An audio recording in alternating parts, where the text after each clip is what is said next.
My name is Bernacki, and I work as a scientist at a biopharmaceutical company. So I don't think there was a specific person that inspired me. I think it was a couple people, specifically in college, right? So I really liked chemistry and mathematics growing up. So when I was touring schools, I talked to a dean at an engineering school, and he heard me say that. And he's like, okay, well, it sounds like you should do chemical engineering then. So he took a bit of a chance on me and gave some advice, and I listened to it. And then about a year later, my academic advisor, saw I was, enjoying my classes and doing well, and he encouraged me to do some research over the summer. And I didn't have plans over the summer, so my parents encouraged me rather than just playing video games all summer to try out research, and I fell in love with that. So I don't know that they specifically inspired me, but they either saw something in me or took a chance on me and gave me a chance that I wound up falling in love with.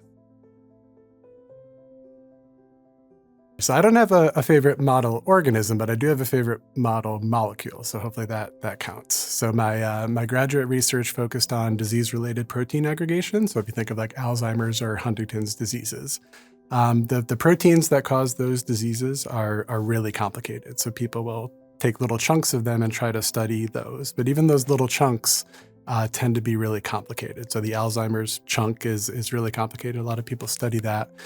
In Huntington's disease, what happens is there's one amino acid called glutamate that, everyone has a stretch of a certain number of them, but there's a genetic mutation where it gets really big and then it starts causing the disease.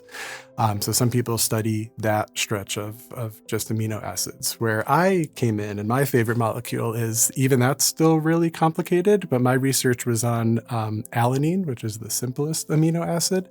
And if you build a protein of that, it's arguably the simplest possible protein, but even it aggregates. And there's some people who have a really rare disease where that kind of happens. Sometimes it's a genetic modification of something like Huntington's disease. So my whole research was sort of a manifesto, almost saying that more people should study this because it's the simplest possible thing, but it still causes all of these problems and diseases and aggregations.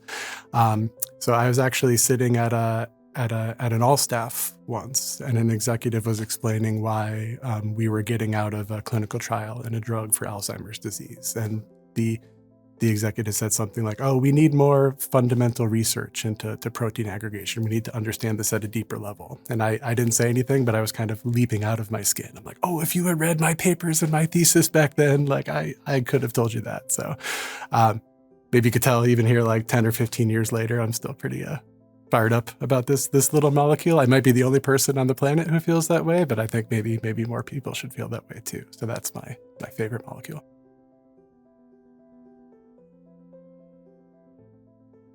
My favorite book is it's called The Demon Haunted World by Carl Sagan, and the subtitle is Science is a Candle in the Dark. And what it's all about is treating science not as a body of knowledge that you read in a textbook, but as a way of viewing the world. And it's arguing that science, because it uses logic, reason, evidence, and careful building of conclusions and proving things out, is the best way that we have to deduce truth in the world.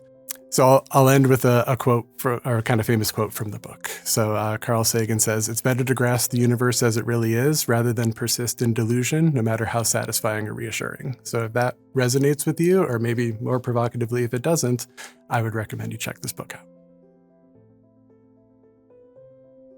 So I'm a chemical engineer by training. So the answer to that question, for me at least, is turbulence. Now, when you think about turbulence, you usually think about an airplane bumping around. And that is turbulence, but it's actually quite a bit broader than that. All turbulence is it's when something starts flowing faster than when it's just calm and gentle. And there's a whole field of study on defining when things are calm and gentle. That's called laminar, or when they start going too fast and become turbulent.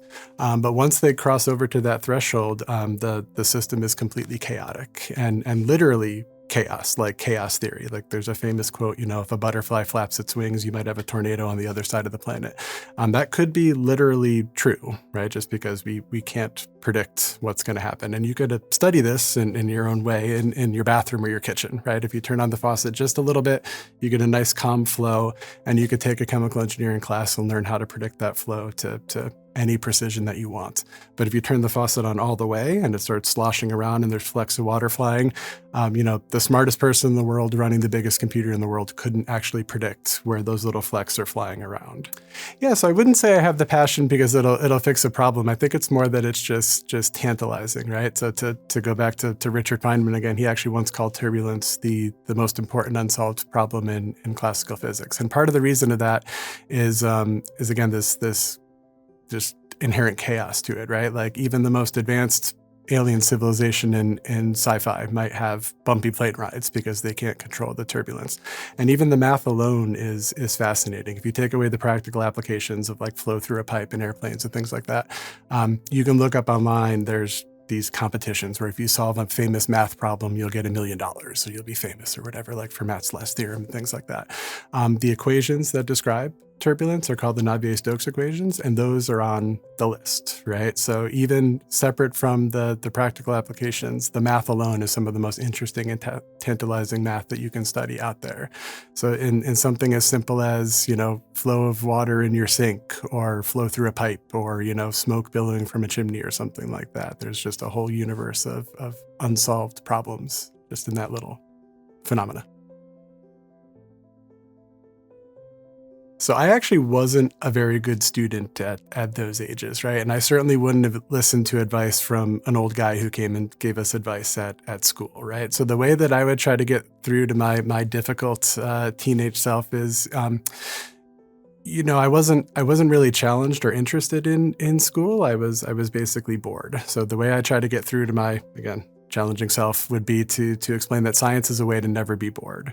Right? There's always something interesting to work on. There's always a hard problem to solve. You're always doing something different and you're doing things that have never been done before. So if you don't want to just be regurgitating things from a textbook onto a piece of paper, right? If you want to have heterogeneity and work on interesting things and solve hard problems, science is an avenue to never be bored. So I would look at my 13 or 18-year-old self and say, hey, you think you're bored now?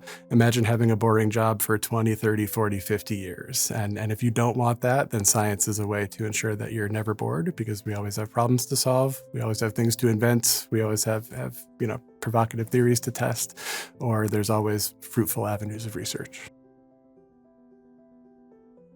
A lot of people give career advice and say, follow your passions, right? And I think if you can make that work, then that's wonderful. So certainly if you're passionate about science and engineering and mathematics, of course, trying to get paid to follow your passion is pretty easy advice.